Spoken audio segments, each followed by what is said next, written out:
Good morning to all of you. I am Neetu Gahlot, working as Assistant Professor in St. Andrews Institute of Technology and Management, Gurgaon. Today, I am taking my 20th lecture of biology, and the topic which are covered in this lecture, these are molecular diagnosis and transgenic animals.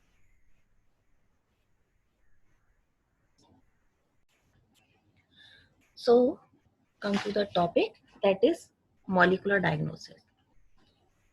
And before starting our topic, molecular diagnosis, I want to tell you that the molecular diagnosis is the part of applications of biotechnology in the medical field. So, in the medical field, biotechnology, there we have already discussed the two important topics. These are the firstly the genetically engineered insulin, and the second is the gene therapy. So we have already discussed these two parts, the genetically engineered insulin and the gene therapy in our previous lecture.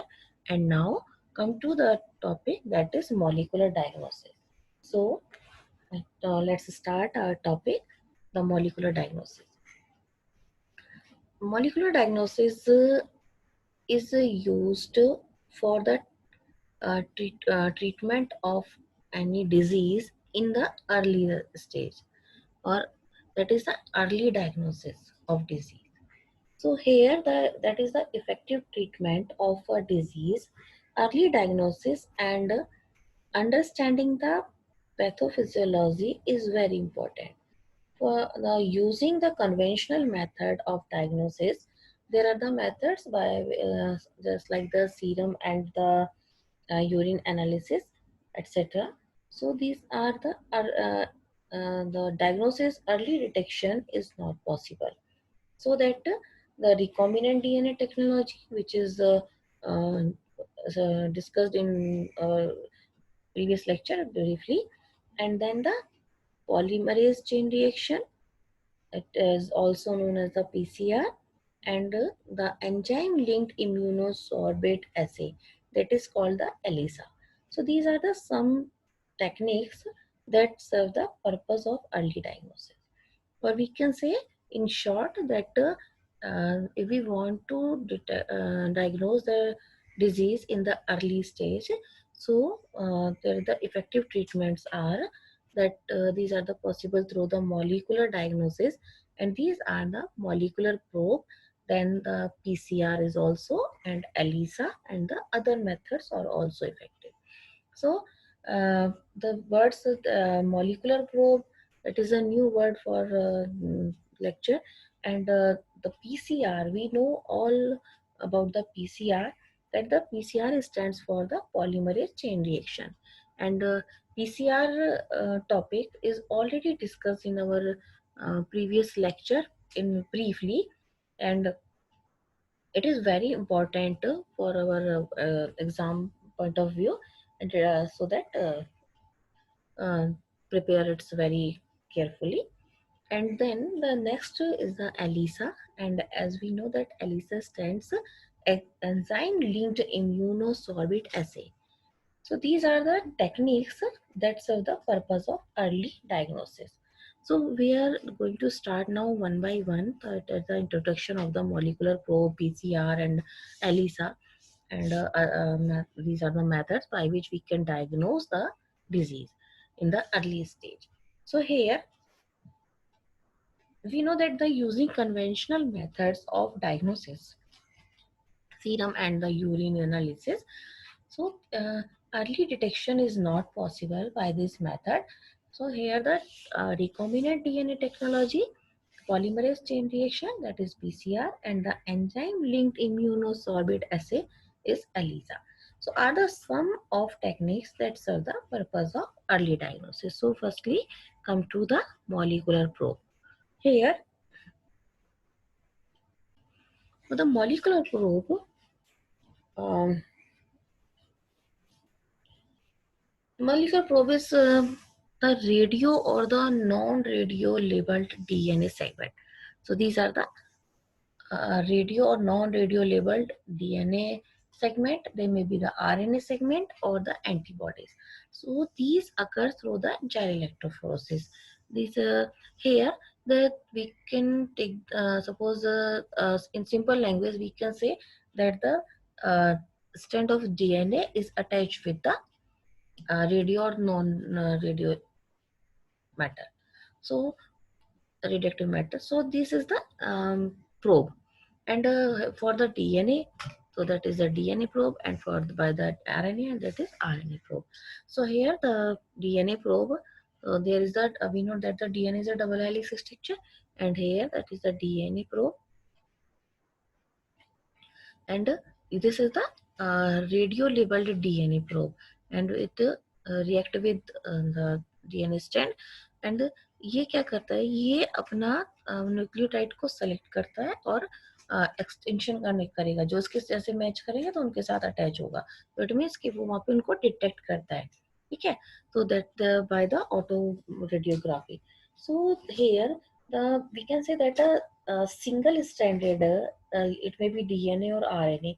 So suppose DNA, so in the DNA probe, so the single stranded DNA it tagged with the radioactive molecule, that is the probe, and allowed to hybridize to its complementary DNA in a clone of cells, followed by detection using the auto radiography. Okay, so this is called the southern blotting. And for the RNA, so here the RNA probe. So in the RNA probe, we can see that there is the RNA, radio labeled RNA probe, and here the one more most important difference between the RNA and DNA.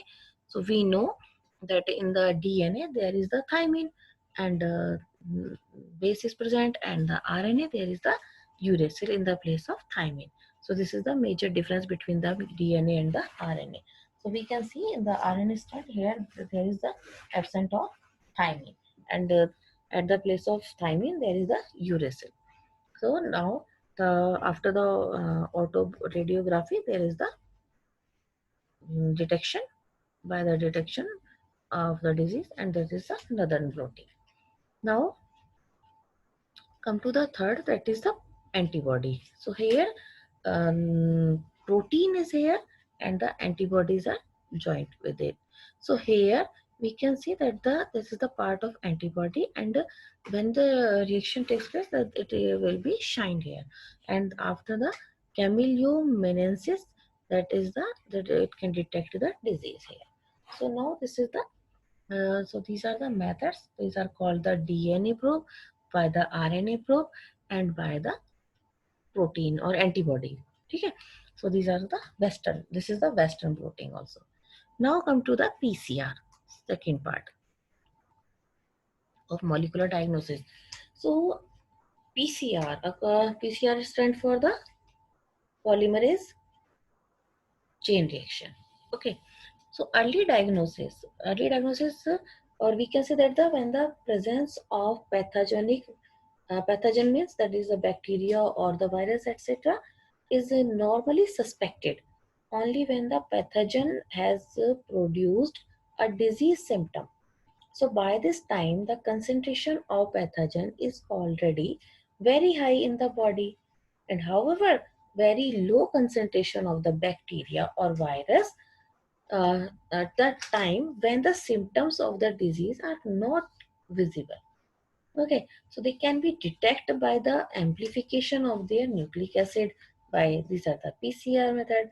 So we can explain that how the PCR can detect a very low amount of DNA. Okay, and the PCR is now routinely used to detect HIV in suspected AIDS patient. So it is being used to detect mutation in gene in suspected cancer patient too.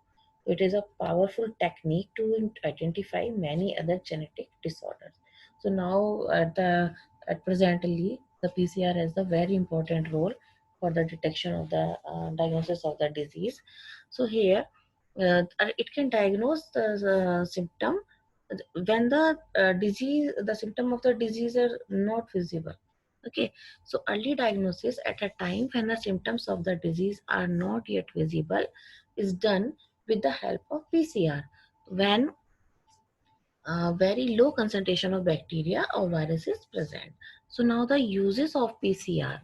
So there are the some uses which is very important to the PCR. So PCR is now routinely used to detect HIV in suspected AIDS patient. Then the second point, it is being used to detect mutation in gene in suspected cancer patient. It is being used to detect TB. TB is known as you know TB, that is tuberculosis, in suspected patient. And at the last, it is very powerful technique than the others. So that is the PCR. Now come to the next, that is ELISA.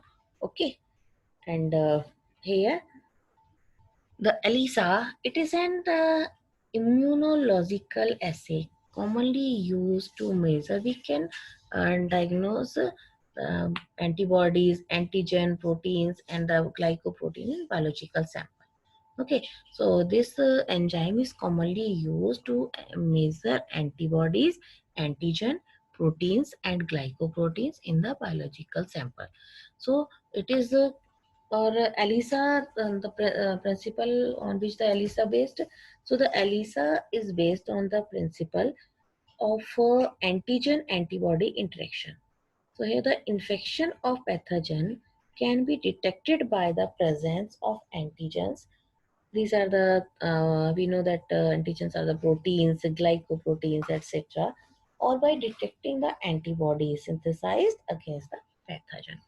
So here it is called again cause the antigen antibody interaction also. So the interaction by pathogen can be detected by the presence of antigen or by detecting the antibodies synthesized against the pathogen. So these are the methods by which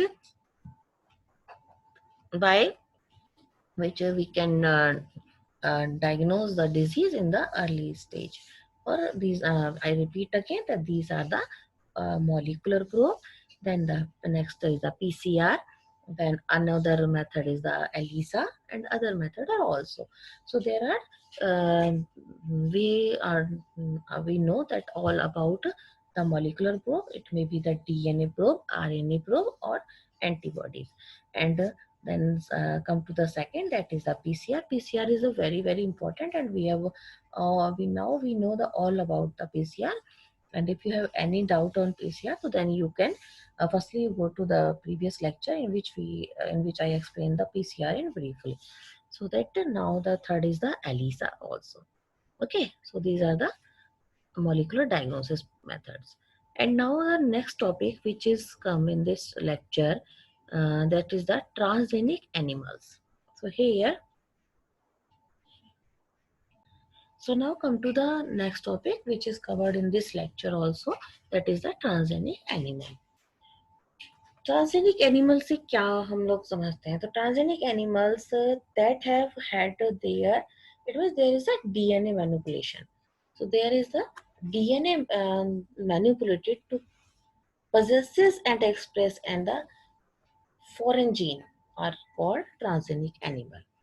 So on animals whose DNA is manipulated, we can say for transgenic animals are those whose DNA is manipulated to express the foreign gene are known as transgenic animal. Or we know that the transgenic animals then are the transgenic rat, rabbit, transgenic pigs, transgenic sheep, cow, fish, etc. And these the foreign gene is constructed using recombinant DNA technology. We know about the recombinant DNA technology also. So the foreign gene is constructed by, कैसे बनेगा ये? Recombinant technology method से बनता है. So now the come to the advantage of transgenic animals. So there are the some, that is the increased growth rate, then improved disease resistance, then improved food conversion rates, and then improved nutritional quality. So these are the advantages of the transgenic animal. So we can हम इनकी जो भी हमें चाहिए, growth rate check करना है, आपको disease resistance करना है, तो उसके अकॉर्डिंग हम gene we can manipulate the gene of the animal so that they help for our in the detection or the vaccination, vaccine safety, and the study of disease also. So we can use the transgenic animals for this purpose. So now the next is that why are these animals being produced? Okay, so there are the some points.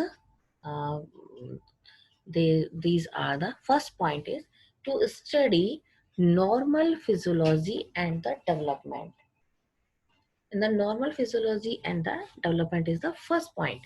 So for the for this part, so that there we can say that the transgenic animals can be specifically especially designed to allow the study of how genes are regulated, okay, and how they affect the normal function of the body and its development. So for example, the study of complex factor involved in growth, such as insulin, like growth factor. So by introducing gene from other specific that alter the formation of this factor and studying the biological effects that results the information of this. So here we can study the normal physiology and development. There is the insulin-like growth factor gene. So, uh, so there the organism, his growth, and here the insulin-like growth factor. And suppose we can stop the enzyme, or so that the stop the factor, so that the introduction of the alien gene that alter the formation of this factor. तो इसके बाद में क्या होगा कि हम उसकी growth को स्टडी कर सकते हैं. So study of the biological role of the factor in the body. Okay. And now come to the second point, that is the study of disease. So here the many transgenic animals are designed, or these are, we can say these are the model. Or so transgenic animals are designed to increase our understanding to how gene contribute to the development of disease, or the there are the these are specially made to serve as the, we can say these are the model of for the human disease. So these are especially made to serve as the model for human disease, so that investigations of few of new treatment for disease is made possible. So today the transgenic model exists for many human disease, such as the cancer, or the cystic fibrosis, or the one more, that is the Alzheimer's also. So these are the disease. Okay. So now come to the next point, that is the biological product. In the biological product, that is the introduction of a specific gene responsible for certain product in the animal provide a therapeutic product. So here the biological product, though medicines, we can say that the medicine required to treat certain human disease, they can contain biological product. Such products are often expensive to make. So transgenic animals that produce useful biological products can be treated by the introduction of the protein of DNA, which codes for a particular product, such as the human protein. So and used for the treat the emphysema, and as you, I, here the one example, or I think you all know about the cow, that is a transgenic cow, in introduced in the 1997. Okay, so in the 1997 there is the first transgenic cow, and the name of this transgenic cow, if you know, that is Rosie. Okay, so Rosie, it produces a human protein enriched milk. Okay, so it here 2.4 gram per liter present. and the milk contained the human alpha lactobium and was nutritionally a more balanced product for human babies than the natural cow milk. So there the I think you remember that the Rosie. Okay so वो ऐसी गाय थी जिसके जिसने human protein उसके milk में बहुत ज्यादा था. ठीक है. So now come to the next that is the vaccine safety. In the vaccine safety, though there the transgenic mice are being developed for use the testing the safety or vaccine before they are used to human. तो इंसान पे apply करने से पहले उस medicine को या उस वैक्सीन को पहले इसके ऊपर अप्लाई किया. So as we know that the transgenic mice are being developed for use in the testing and safety of vaccine before they are used on the human. Okay, so transgenic mice are being used to test the safety of the first there is a polio vaccine is successful. If successful and then found to be reliable, so they could replace the use of the monkey or test the safety or patches in the of the vaccine. Okay, so these are the vaccine safety. And now come to the last topic, that is the chemical safety testing. So here in the transgenic animals are made that carry genes which make them more sensitive to toxic substance and non transgenic animals. Okay, we know that the toxicity and the safety testing. So this is known as the toxicity and safety testing. So the producer is the same as that used for testing toxicity of drugs. So transgenic animals are made that carry genes which make them more sensitive to toxic substance than non-transgenic animals. Okay, so they are then exposed on the toxic substance and the effect studies. So toxicity testing is such animal will allow us to obtain the result in the less time. So these are the transgenic animals also. So I complete my lecture in which we have discussed the molecular diagnosis and the another topic, that is the transgenic animal also. Okay. Now I want to stop my lecture, and if for query can contact with me. Thank you.